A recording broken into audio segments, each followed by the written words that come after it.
Nish a Risteard. Annach a taide winter glidach a sé gon dauta be. And Gerha gur so scéalaí who cuma no fine mar a Gerha. Well, sin focal mór agus ceapan féin go bhfuil rudí lecha nuas orm chun cuireann óil don saoil ach neadar an rudí mór anú bega tá gceist ach taid siad nabh splach orm féin na rudí atá uim a cuireann óil don saoil ach níl mar go bhfuil mission a gom na rudéach. So an Gerha gur cúseo ar who? Well, ní maithlam an focal cúis in éire ach a ríist mas ar chlí beg nó mas ar chlí mór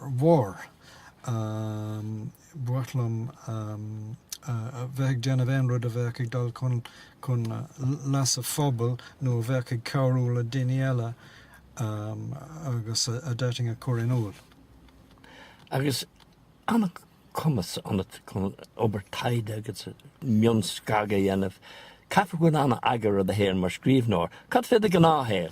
Well, ceapim orintanta go méam mar hail ag dul in avréig agus ní dul an go bhfuil aon rud fe agar a gom hénig ach go minic braham go bhfuil rud aigeantí dul i bhaimar am a cuireann fe agar mise.